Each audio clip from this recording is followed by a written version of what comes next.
नमस्कार मित्रों, मैं शिव शंकर द्विवेदी। आप मुझे मेरे YouTube चैनल @अमोक्ष26 पर देख और सुन रहे हैं। मित्रों, आज मैं जिस बिंदु को लेकर आपके समक्ष आया हुआ हूँ, उस संदर्भ में निर्णय आपको करना है कि आप चाहते क्या हैं। जो व्यक्ति मुझसे व्यक्तित्व रूप से परिचित है या जिसने मेरे लेखों को पढ़ रखा है, जिसने मेरी किताबें पढ़ रखी हैं, जिसने मेरे व्याख्यान सुन रखा है, उसके संदर्भ में मैं दावे के साथ कह सकता हूँ, वह ईश्वर के संदर्भ में मेरे विचारों से बखूबी अवगत है। आज मैं सोशल मीडिया पर अपनी बात करता हूँ, अतः आवश्यक नहीं है कि सोशल मीडिया पर सुनने वाले लोग मेरे समर्थक ही हों या मेरे विरोधी ही हों। मैं पूर्वाग्रह रहित होकर के इतना समझता हूँ कि जो भी मुझे सुन रहा है वह सुनने के उपरांत दो प्रतिक्रियाएं अपने मन में रखता होगा। या तो मुझे गाली देता होगा या मेरे कहे पर निश्चित रूप से एकांत में बैठ करके मनन जरूर करता होगा कि मैंने जो कुछ भी कहा है या मैं जो कुछ भी कहता हूँ उसमें शास्त्रीयता, यथार्थता या एक अच्छी परिकल्पना हो सकती है या नहीं।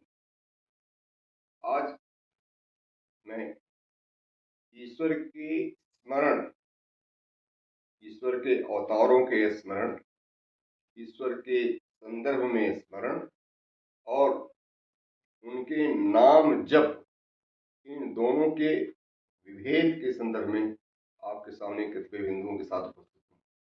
निर्णय आपको करना है कि आप मेरे विचारों से सहमत होते हैं अथवा नहीं। सहमत होते हैं तो बहुत अच्छी बात है, और यदि किन्हीं कारणवश आपसे मेरी असहमति होती है, उससे मुझे कुछ भी अंतर नहीं होने वाला होता है, क्योंकि मैं अपनी विचारों की बाध्यता के साथ नहीं रहता हूँ। कोई मेरे विचारों के साथ चलता है तो बहुत अच्छी बात है, और नहीं चलता है तो स्वयं निर्णय लेने में सक्षम है। मित्रों, जैसा कि हम जानते हैं, अवगत हैं कि मनुष्य और ईश्वर का ऐसा संबंध है जिसमें तर्क नहीं, श्रद्धा काम करती है।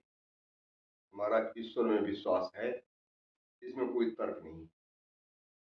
क्यों? क्योंकि ईश्वर श्रद्धा और विश्वास की ही विषय वस्तु है। उसे तर्कों के आधार पर उसके संदर्भ में किसी भी मत से देखा नहीं जा सकता है। मित्रों, हम मनुष्य हैं।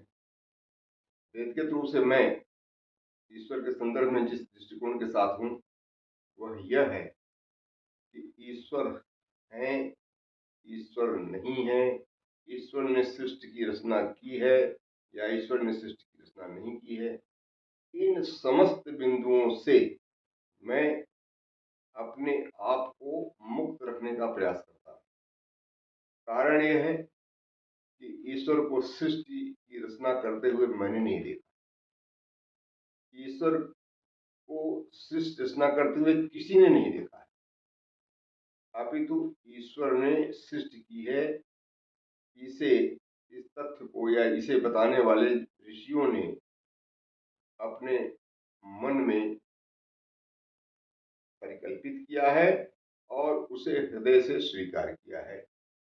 और जहां यह बात मन से परिकल्पित और हृदय से स्वीकार की गई है, वहीं पर यह भी आशंका व्यक्त कर दी गई है कि ईश्वर ने सृष्टि की रचना की है।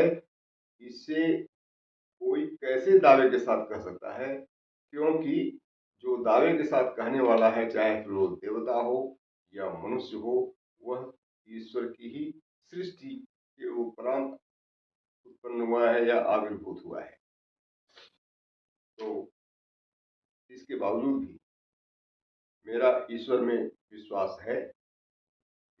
इसीलिए मैं ईश्वर के होने या न होने पर कोई तर्क नहीं करता हूँ, अपितु यह समझता हूँ कि ईश्वर का होना मेरे लिए आवश्यक है।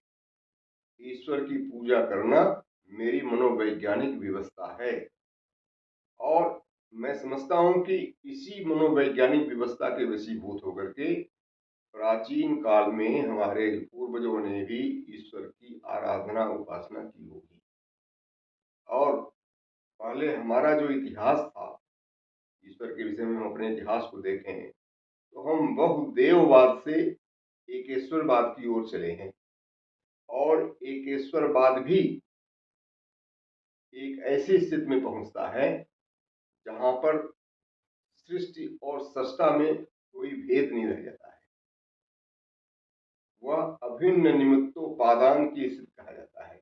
यानी हमारा जो परम तत्व है वही निमित्त भी है, वही संकल्पकर्ता भी है, वही उपादान भी है। यानी उपादान की हमारे यहाँ अलग से सत्ता नहीं स्वीकार की गई है, अपितु वह ईश्वर ही है ऐसा समझा गया है। यह दार्शनिक विवेचन के उपरांत अंतिम रूप से स्थिर किया हुआ मत है।